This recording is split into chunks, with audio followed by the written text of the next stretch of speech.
मुहूर्त चिंतामणि संस्कार प्रकरण। हम अक्षरारंभ और विद्यारंभ संस्कार की चर्चा कर चुके हैं। अब चर्चा करेंगे हम व्रतबंध मुहूर्त की। व्रतबंध हमारा यज्ञोपवीत संस्कार उसका नाम है, जिसको हम उपनयन संस्कार भी कहते हैं और जनेऊ भी कहते हैं, और उसका एक प्रचलित नाम जो है वो व्रतबंध है, क्योंकि उस दिन से बालक जो है व्रत में बंध गया। उसने वेद विद्या को पढ़ने के लिए व्रत ले लिया। और यहाँ श्लोक जो है उसमें नित्य और काम्य की बात पहले इन्होंने कही है।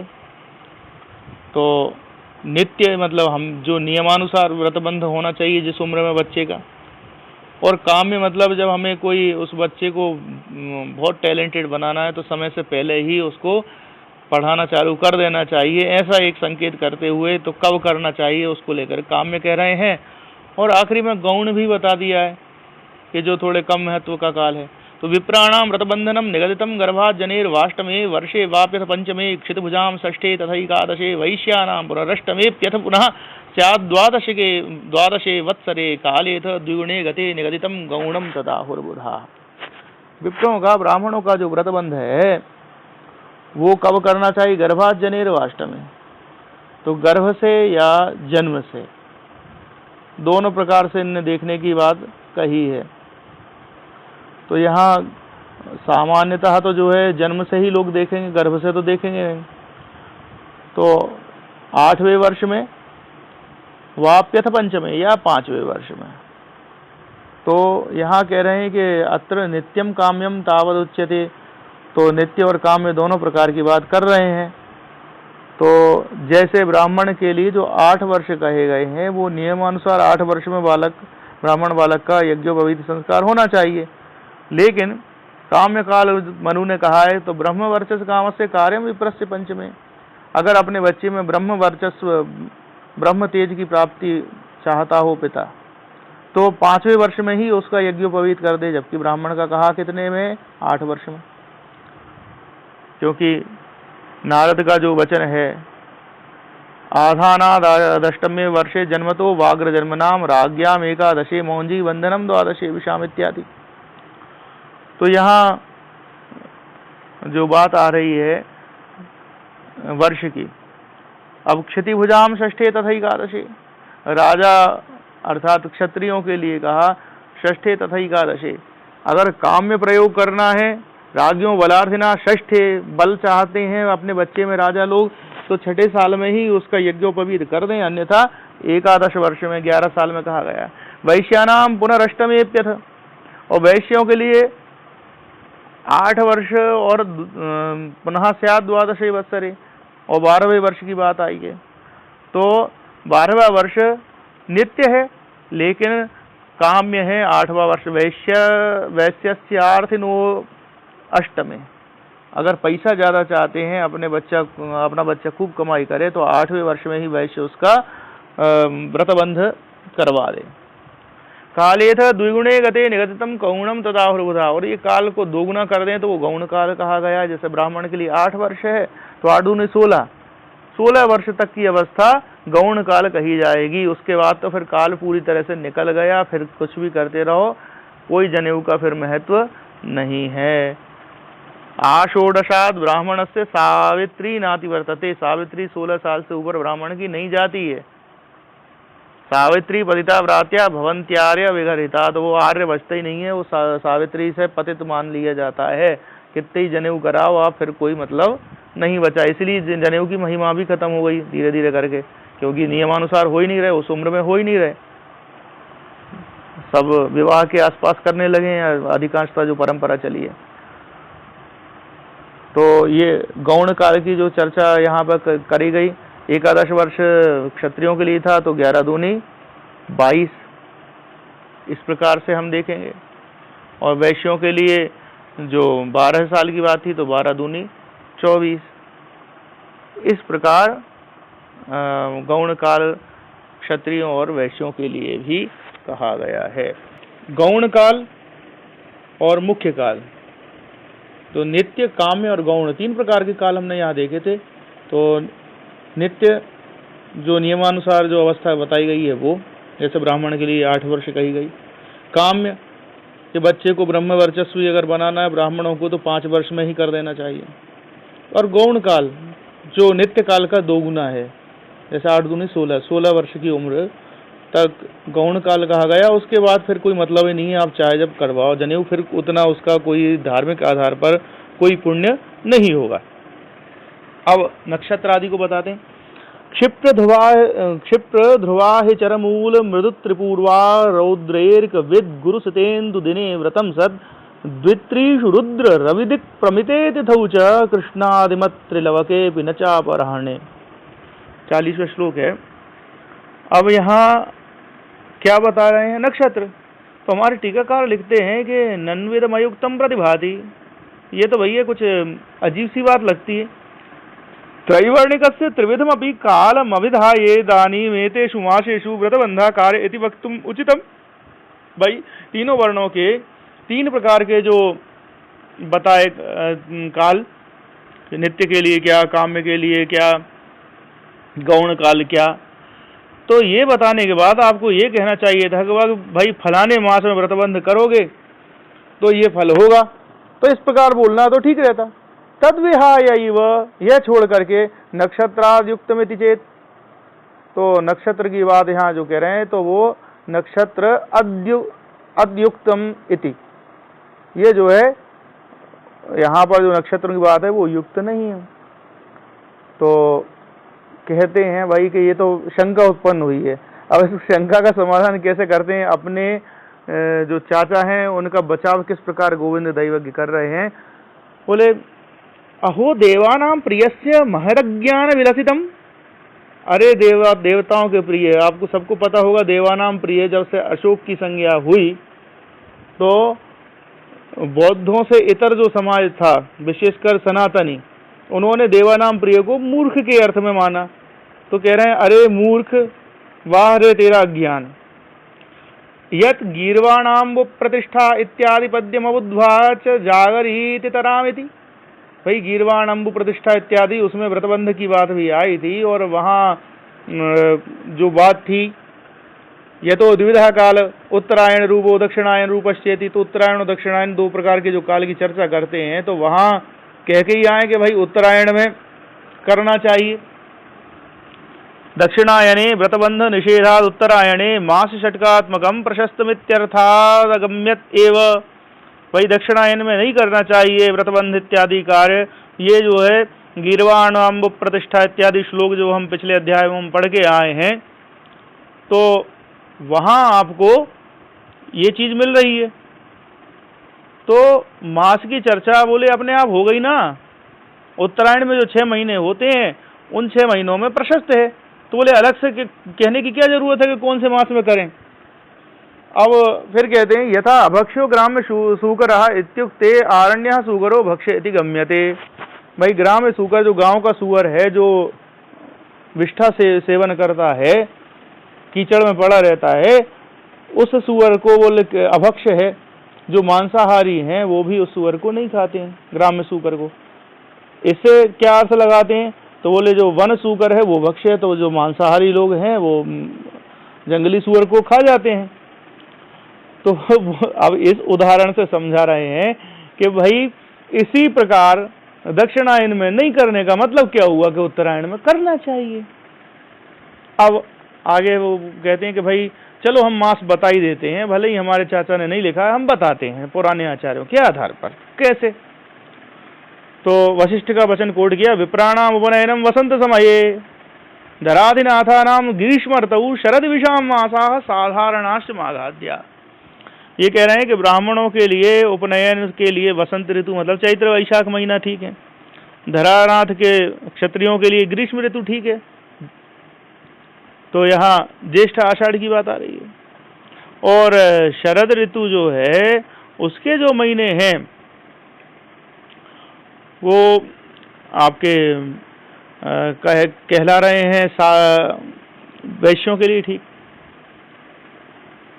तो कार्तिक इत्यादि मास यहाँ लेने चाहिए। अब शरद का अर्थ यहाँ शरदी से लेंगे तो ज़्यादा ठीक है, कारण कि वर्षा ऋतु सावन भादों में कह रहे हैं। तो आश्विन और कार्तिक, ये 2 मास शरद के आते हैं। तो भैया फिर शरद ऋतु में उत्तरायण तो केवल कार्तिक में ही कुछ समय रहेगा। एक इसमें उत्तरायण वाली बात भी कहाँ आ रही है? हाँ, माघादि की बात कर रहे हैं। ये तो हरिशयन के आधार पर भूल गया मैं। यहाँ इसलिए उन्होंने साधारणाश माघाद्या माघ इत्यादि लिखे हुए, तो यहाँ शरदी की बात है। यहाँ शरद का अर्थ शरद ऋतु से नहीं लगाना चाहिए। हम जो शीत ऋतु वाले माघ इत्यादि महीने हैं, तो माघ फाल्गुन इन महीनों की बात यहाँ मानेंगे हम। तो 2-2 महीने तीनों वर्णों के लिए ले लिए।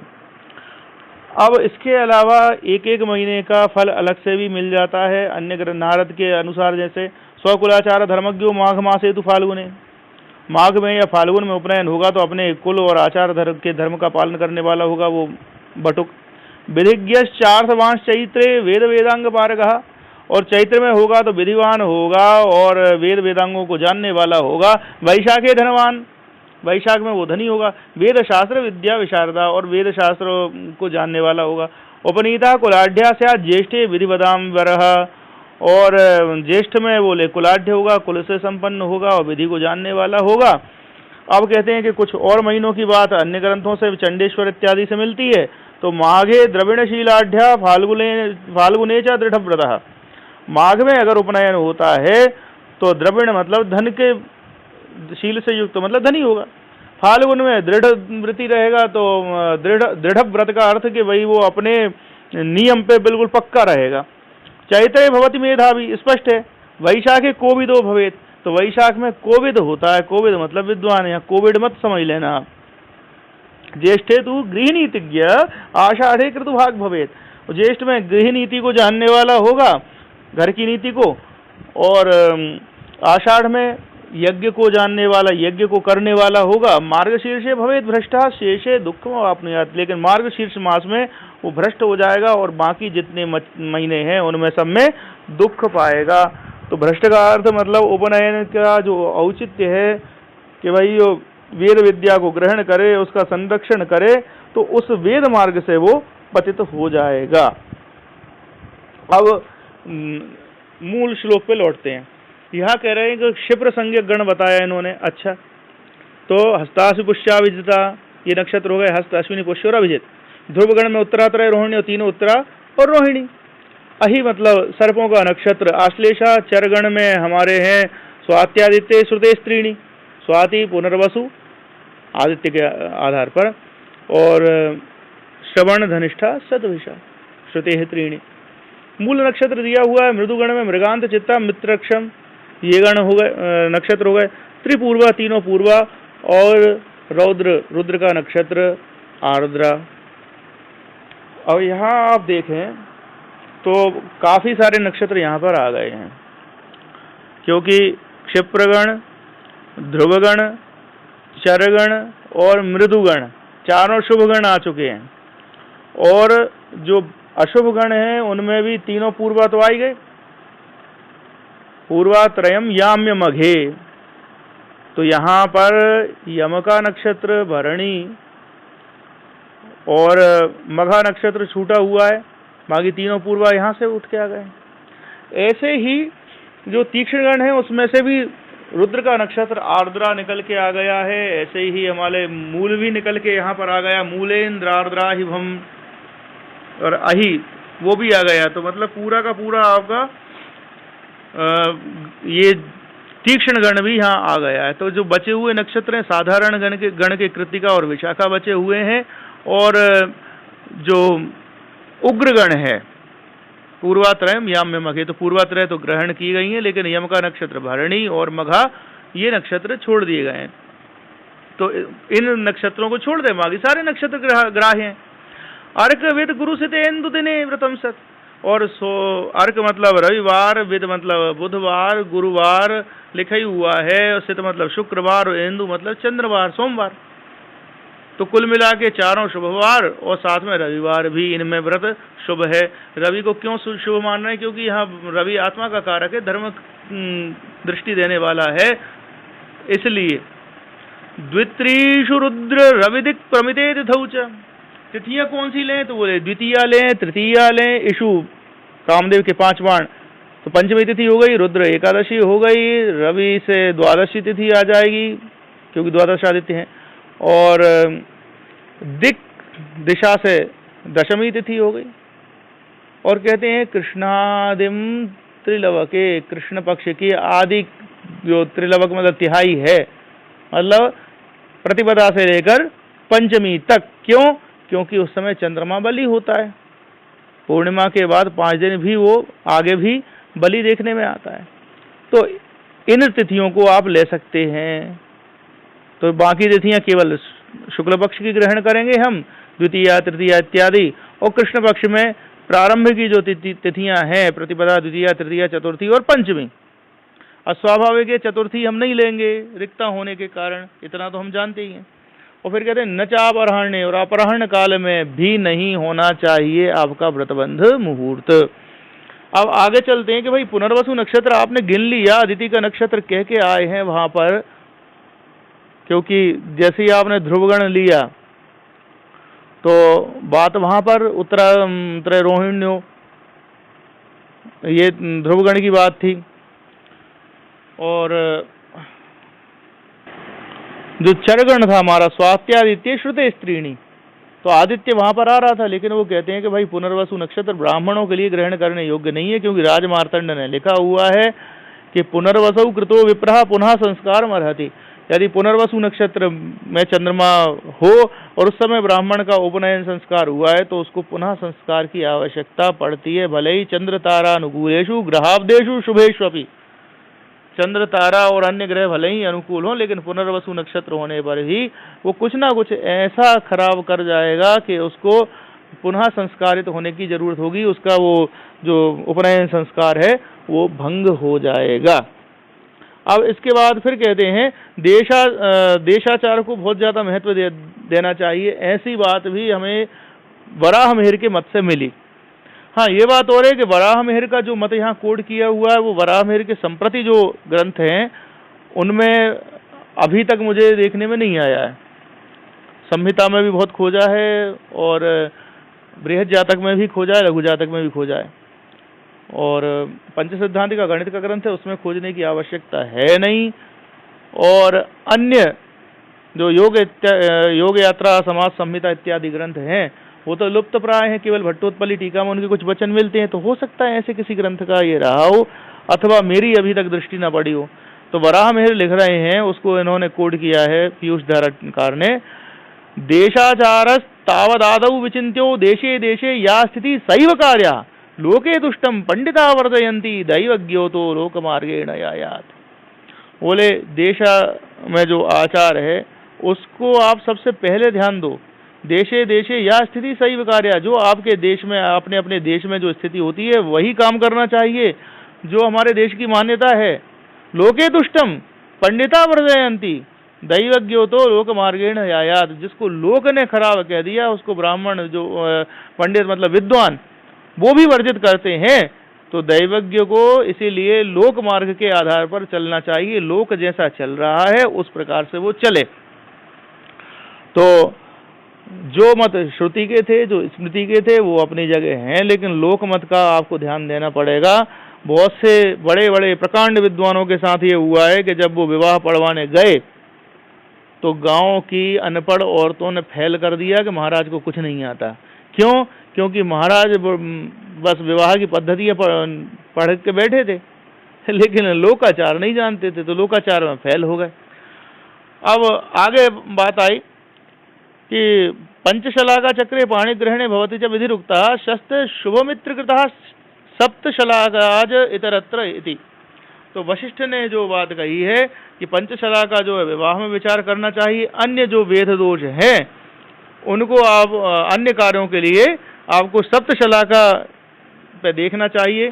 तो यहाँ अन्य कौन से बोले, यज्ञोपवीत, चौल, अन्न प्राशन, सीमंत आदि जो बहुत सारे संस्कार हैं वो सब अन्य में आएंगे। विवाह को छोड़ के जितने संस्कार हैं तो उनमें सप्तशलाका चक्र पे वेद देखना चाहिए। स्वाभाविक है कि अगर वेद बनेगा तो मुहूर्त अच्छा नहीं माना जाएगा। अब आगे कह रहे हैं कि भुक्तम भोग्यम तथा क्रांतम विद्धम पापग्रहेण च शुभाशुभेषु कार्येषु वर्जनीयम प्रयत्नतः। तो जो नक्षत्र पापग्रह से भुक्त हुआ है, मतलब अभी जो है भोग लिया, तुरंत भोग के ही निपटा है, या फिर भोग्यम भोगने जा रहा है, अभी भोगा नहीं गया है, पापग्रह उसमें पहुंचने वाला है, तथाक्रांतम या पापग्रह उसमें चल ही रहा है।